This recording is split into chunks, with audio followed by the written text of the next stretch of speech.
에베소 6장 1절부터 9절까지의 말씀을 다 함께 보시겠습니다.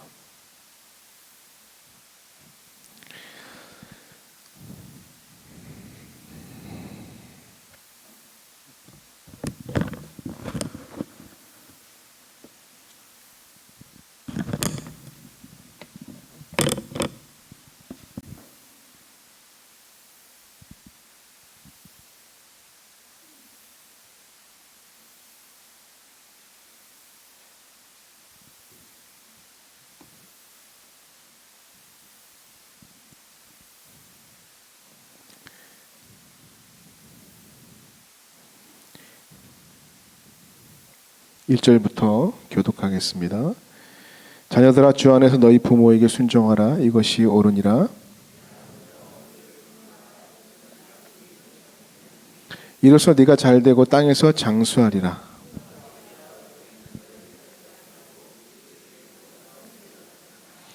종들아, 두려워 말고 떨며 성실한 마음으로 육체의 상전에게 순종하기를 그리스도께 하듯 하나.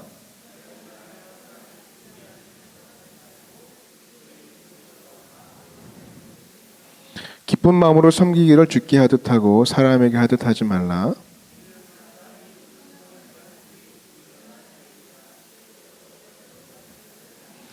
함께 읽습니다. 상전들아, 너희도 그들에게 이와 같이 하고 위협을 그치라. 이는 그들과 너희의 상전이 하늘에 계시고 그에게는 사람을 예모로 취하는 일이 없는 줄 너희가 알미라. 아멘. 할렐루야. 좌우 앞뒤로 인사하겠습니다. 당신의 얼굴에서 주님의 얼굴이 보입니다. 인사하겠습니다. 웃으면서. 당신의 얼굴에서 주님의 얼굴이 보입니다. 악마의 얼굴이 보입니다. 이러면 안 됩니다. 그래요. 항상 서로를 볼 때 안 보인다고요? 찾을 수가 없어요. 항상 서로를 볼 때마다 조금의 주님의 흔적들을 발견하는 우리 모두가 되기를 축복합니다. 오늘 말씀 제목이 크리스천의 인간관계에 대한 이야기입니다. 인간관계 잘 되십니까? 인간관계가 어려우십니까? 신앙생활이든 사회생활이든 사람들이 가장 어려워하는 부분이 바로 이 인간관계인 것 같습니다. 그리고 덧붙여서 크리스천으로서 인간관계를 맺는다는 것은 사실 더 어렵습니다. 그래서 오늘 이 말씀 우리에겐 좀 무거울 수 있습니다. 그러나 말씀이니까 순종하는 마음으로 함께 나누었으면 좋겠습니다. 성경을 가르침을 읽다 보면은 굉장히 파격적이다는 느낌을 받을 때가 있습니다. 또 어떨 때는 되게 보수적이다라는 생각을 가질 때가 있거든요. 오늘 본문이 그렇습니다. 오늘 본문에 두 가지 관계 설정에 대해서 이야기하거든요. 이 전장에서는 부부와의 관계를 이야기했고 이제 이 1절부터는 두 가지 관계, 혈연적인 관계 그리고 사회적인 관계 이렇게 두 개의 관계, 두 개의 권위와의 관계에 대해서 말하고 있죠. 성경은 이 관계에서 먼저 권위 아래에 있는 자들에게 얘기하죠. 아내, 자녀, 종들에게 교훈합니다. 남편에게 또 부모에게 상전에게 순종하라 이렇게 권위를 인정하라, 그죠? 권위를 인정하라 이렇게 얘기하죠. 그러니까 권위주의는 안 좋습니다. 권위주의는 좋지 않습니다. 그러나 권위는 필요하죠. 권위가 무너지면 다 무너져요. 선생님의 권위가 무너지면 그 권위가 무너지는 순간 아이들의 교육이 다 안 되는 거죠. 권위주의가 되는 건 안 좋지만 권위가 무너지면 안 된다는 거죠. 그래서 그 권위를 인정하라는 거예요.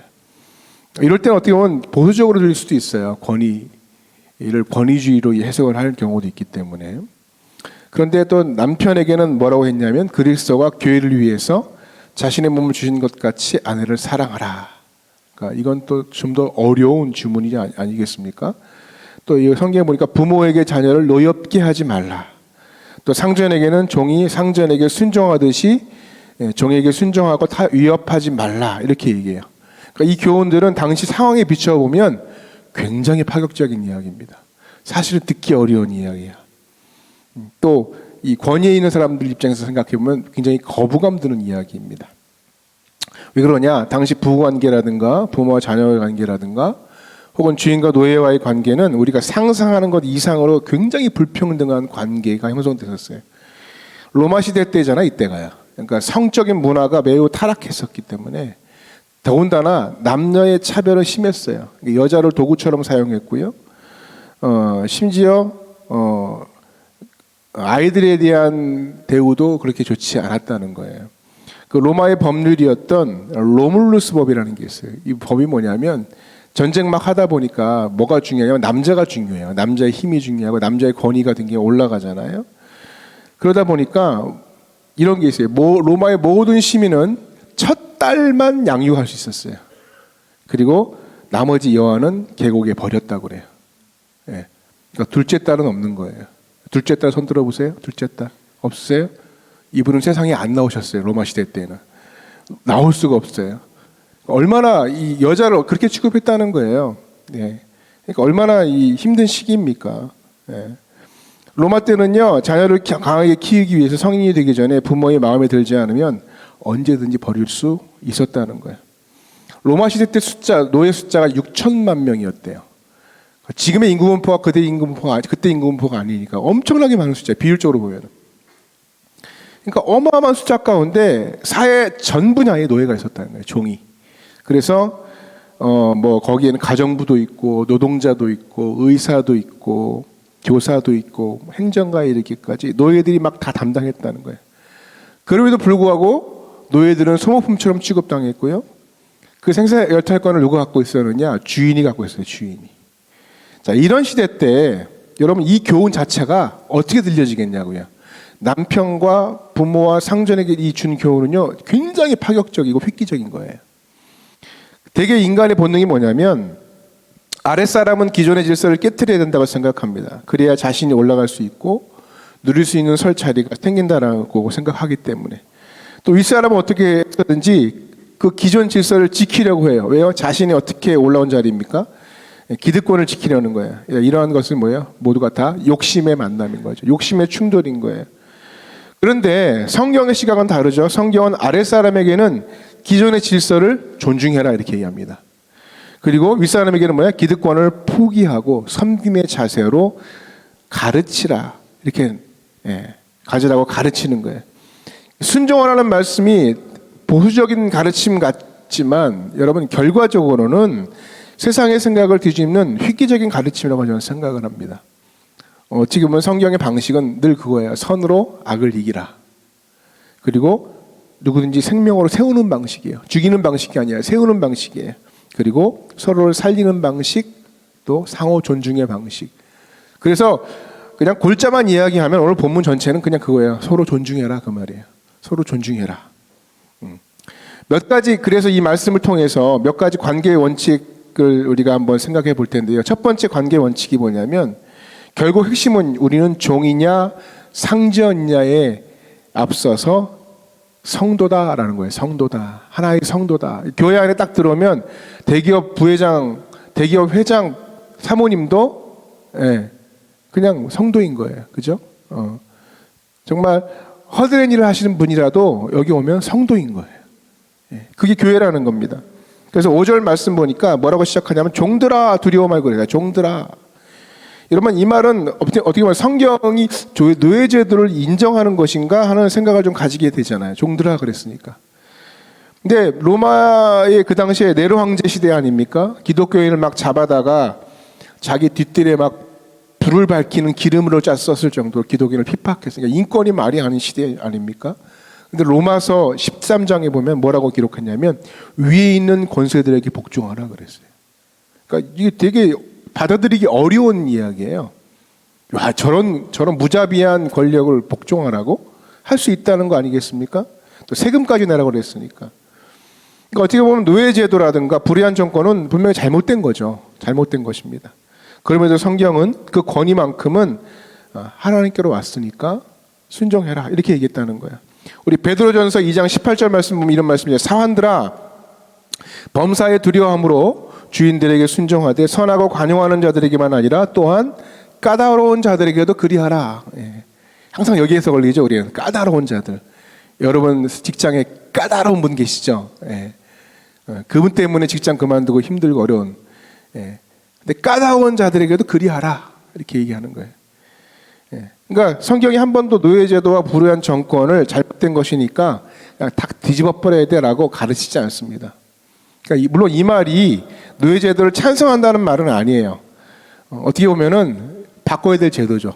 실제 그런 일이 있었어요. 예전에 성도이지만 노예제도 폐지운동을 이끈 사람이 있어요. 영국의 윌리엄 월버퍼스라는 분이에요.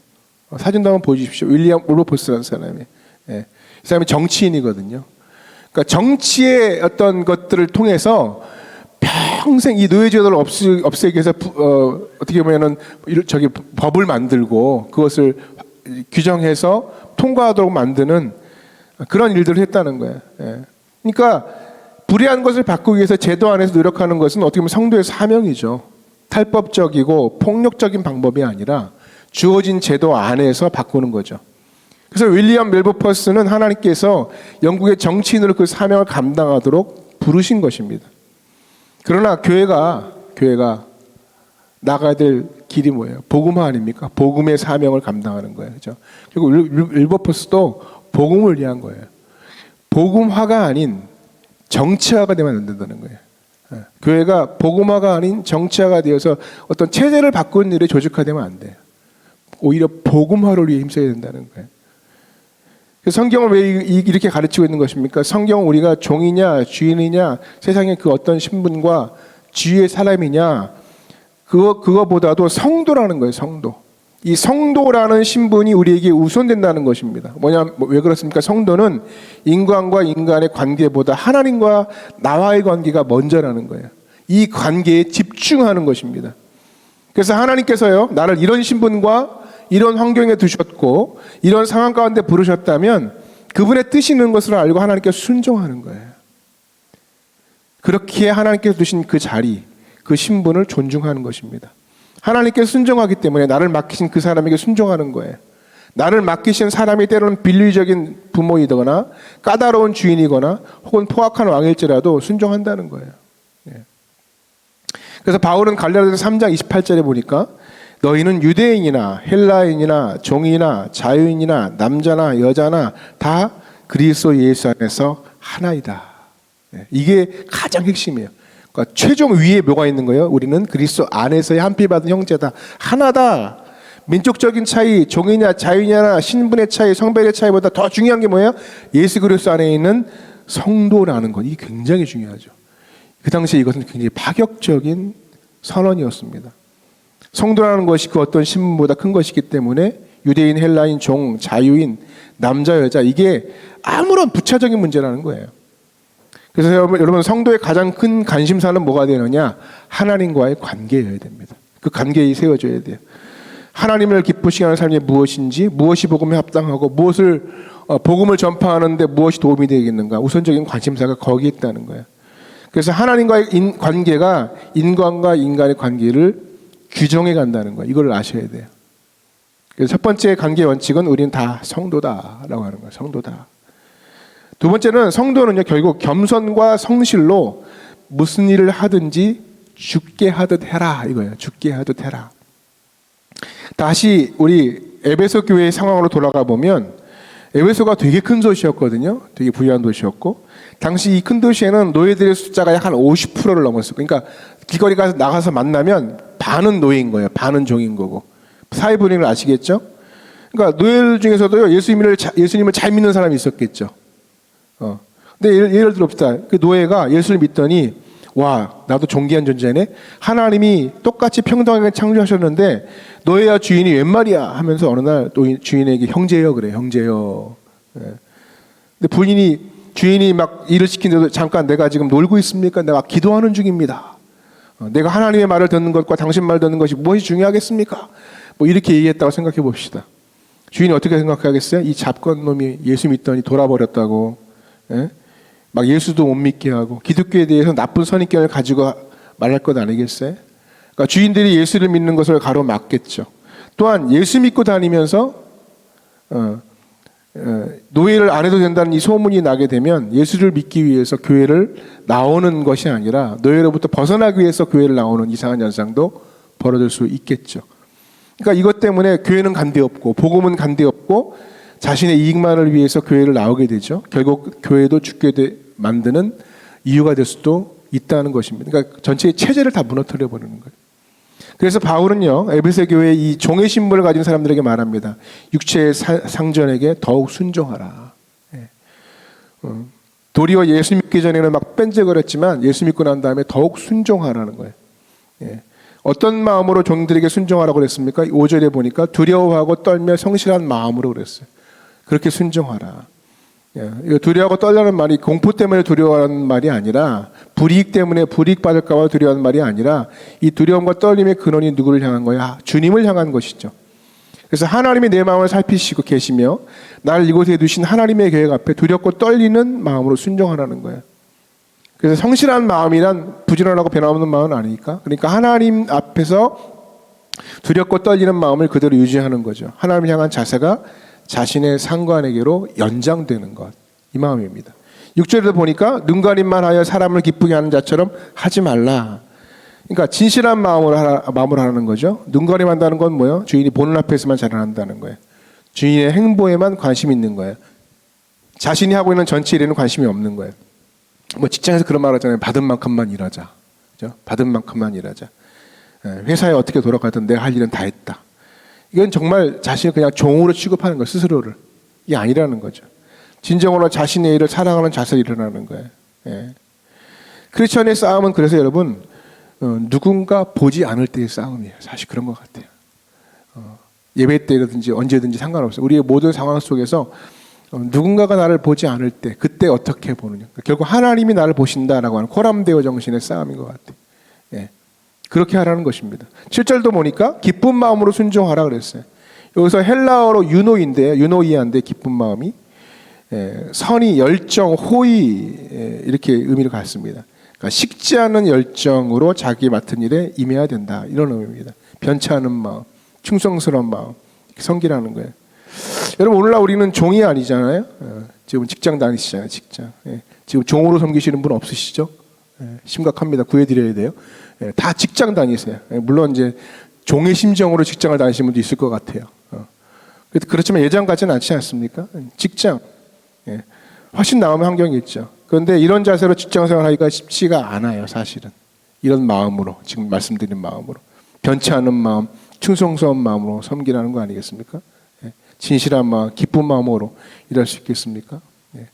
그래서 이걸 딱 통칭해 보면 5절, 6절, 7절에 거듭한 말이 뭐냐면 결국 그리스도께 하듯 하라 이거예요. 그리스도께 하듯 하라. 하나님의 뜻을 향하고 죽게 하듯 하라 이렇게. 내가 하는 일, 내가 대하는 사람이 곧 누구라고? 그리스도라고요. 그래서 그리스도인 것처럼 그러면 누구를 대하듯 변함없는 사람이 되는 거죠. 사람을 외모로 대하지 말고, 그죠? 그 사람의 주인이 하나님이시기 때문에 그 주인을 대하듯이 대하는 것이 성도의 자세라는 거예요. 그리스도에게. 옆 사람에게 인사합시다. 당신은 작은 예수입니다. 인사할게요. 당신은 작은 예수입니다. 예수님처럼 섬기겠습니다. 시작. 예수님처럼 섬기겠습니다. 그래요. 그렇게 안 보여도 섬기세요. 세 번째, 우리는 결국 뭐냐? 세상 신분이 어떠하든지요, 다 하늘 상전의 종이다라는 것을 잊지 마세요.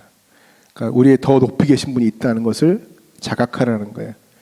그래서 이제 종들에게 이야기했던 시선이 누구에게 가냐면 바울이 이제 주인들에게 건면하는 거예요. 주인들한테. 그러니까 앞부분에서 이 얘기를 들었던 주인들은 어땠을까요? 야, 맞아. 아, 그렇게. 그래, 순종해야지. 그 다음에 이제 듣기 어려운 말을 듣는 거예요. 주인들도요. 뭐라 그래요? 상전들아, 너희도 그들에게 이와 같이 하고 위협을 그치라. 똑같이 하라는 얘기예요. 주님께 하듯 하고 위협하지 말아라. 상전들에게 종이 상전에게 순종하듯이 피차 순종하라는 거고요.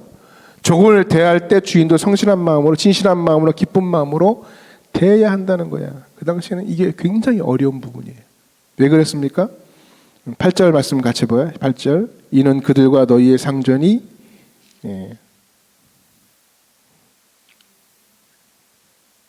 9절이죠. 이는 그들과 너희의 상전이 하늘에 계시고 그에게는 사람을 외모로 취하는 일이 없는 줄 너희가 알미라. 그러니까 종들의 상전도 사실 하나님이시라는 거잖아요. 또한 종의 상전인 너희도 하나님의 종이다. 그래서 그들의 주인이 하나님인데 내가 그들의 주인 노릇하려고 하는 것은 안 된다. 그래서 너희 종들의 상전과 너희 상전이 다른 분이 아니라 바로 한 분이라는 것 잊지 말고 그 종들을 형제 대하듯 하라, 이 말입니다. 여러분, 오늘날 사람들은요, 자신들이 가지고 있는 힘과 재물과 권세를 가지고 사람들을 위협하죠. 내게 있는 권한을 가지고 사람들을 내 마음대로 조종하려고 해요. 소위 갑질, 혹은 권력자들은 권력 남용이라는 말을 쓰죠. 다 심판받을 겁니다. 결국 뭐예요? 하나님이 심판하신다. 하나님이 결단하신다라는 것입니다. 그걸 알라는 거예요. 권력자도 알고 있고 종들도 알고 있으란 말입니다. 하나님께서 이런 목적을 가지고 권한을 그들에게 남용하도록 주신 것이 아니라는 거예요. 물론 이제 잘해주고 잘 대해주면 이게 또 자신들의 권리인 것처럼 형제처럼 막 직원들 막 그 종들을 대해주면 뭐 귀여운 사람도 있겠죠. 불성실한 사람도 있겠죠. 못된 사람도 있겠죠. 그럼에도 그렇게 하지 말라는 거예요. 까다로운 주인에게도 순종하라고 하셨던 것처럼 주인에게도 마찬가지예요. 종이 성실함과 기쁜 마음으로 일하지 않더라도 힘으로 위협해서는 안 된다라고 하는 것입니다. 그 리더십을 다루는 그 책 중에 내용에서 이런 문구가 있어요. 한번 띄워주시겠어요? 상급자는 결코 그의 계급을 존경하라고 말해서는 안 된다. 그러나 하급자는 결코 그의 계급을 잊어서는 안 된다. 이해되세요? 여러분, 근데 오늘 이 말씀을 보면은 우리 말씀이 사실은 더 파격적인 거예요. 상전은 종을 형제처럼 대하래요. 그리고 종은 상전을 주를 섬기듯이 섬기래요. 오늘 말씀 이 문구보다요 강력하다는 생각이 저는 들어요. 서로 이 말씀을 순종할 수 있다면 사실 우리가 오늘날 겪는 이 노사 문제 다 해결되고요.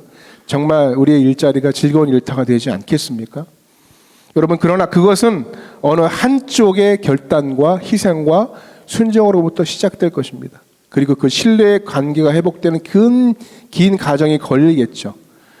그 과정이 열매가 맺을 동안은 분명히 큰 고난입니다. 희생입니다. 그러나 그 시작이, 그 변화의 시작이 나였으면 좋겠어요. 여러분 직장의 변화의 시작이 여러분이었으면 좋겠다고요. 그렇게 하나님이 부르셨다는 거예요. 그래서 이것을 자기 십자가로 여기고 그 과정을 밟아가는 사람이 있는 곳에는 변화가 또 하나님의 다스림이 있을 줄로 믿습니다. 오늘 말씀을 정리하면서 여러분, 오늘 이 에베소서 말씀을 통해서 이 후반부가 말씀드렸죠. 앞에는 교리 부분이고 뒤에는 후반부는 실천적인 부분이라고. 그러니까 이 후반부에 믿는 자의 실천적인 부분을 다루고 있는 거예요. 근데 그 실천적인 부분 중에 가장 핵심이 뭐냐고요? 관계의 성공이에요. 관계의 성공이 신앙의 성공이라는 거예요. 관계의 성숙이 신앙의 성숙임을 잊지 말라는 거예요. 그래서 오늘 말씀 이후에 바울이 어떤 말씀을 전개하냐면 마귀와의 관계를 설명해요. 근데 대번 뭐라고 해요? 전신갑주를 취하래요. 전신갑주. 그러니까 무슨 말이에요? 마귀는 관계할 대상이 아니라는 거예요. 이 세상에 하나님께서 허락하신 유일한 대적은 누구예요? 마귀밖에 없어요. 그러니까 마귀를 빼고는 뭐예요? 다 관계해야 되는 사람이에요. 사랑해줘야 되는 사람이에요. 싸울 대상이 아니라는 거예요. 그래서 많은 사람들이 안타까운 건 뭐냐면 자기의 가족을 대상으로, 자기의 교우를 대상으로, 자기의 직장의 동료를 대상으로 뭘 해요? 전신갑주를 입어요. 갑옷을 입고 싸워요. 그러면 안 된다는 거예요. 교회가 막 전신갑주를 입고 패로 나가고 싸워요. 교회가 아작이 나죠. 아주 그냥. 이 하나님 뜻이 아니라는 거예요. 하나님이 되게 싫어하는 거예요. 완전히 하나님의 방향과 완전히 어긋난 행동인 거예요. 그리고 나서 이제 또 생각을 해보면 여러분, 이 관계에 대한 이야기 언제 시작되느냐? 에베소 5장 18절로 거슬러 올라가 보면 이렇게 얘기해요. 술 취하지 말라. 이는 방탕한 것이니 오직 성령으로 충만함을 받으라. 그러니까 성령의 충만함을 이야기하면서 관계가 시작돼요. 부부와의 관계, 부부 자녀와의 관계 쭉 시작해요. 그러니까 성령 충만이라는 것이 다른 데 있는 것이 아니라 부부 관계와 부모 자녀 관계의 직장 관계에 뭐예요? 나타나야 된다는 것을 보여주는 거예요. 그걸 잊지 마시길 부탁드립니다. 성령이 나를 다스리신다는 것은 어떤 은사가 나타나고 기적을 행하는 것에서 나타날 수 있지만 가장 먼저는 뭐예요? 나의 삶의 관계들을 통해서 나를 주관하시는 게 성령 충만인 거예요. 나의 가장 가까운 배우자와 부모, 자녀, 일터의 동료들, 상사, 부하 직원과의 관계를 성령께서 다스리시는 거예요. 그래서 그것을 우리 일상 속에서 일하시는 것입니다. 여러분, 우리 일상 속에 두신 그 권위 앞에 순종하시고 내게 주신 권위를 주님 앞에 순종하듯이 사용하시는 복된 주의 자녀들이 되시기를 축복합니다. 그리고 죽게 하듯 그 관계를 시작하시는 여러분 되시기를 주님으로 축복합니다.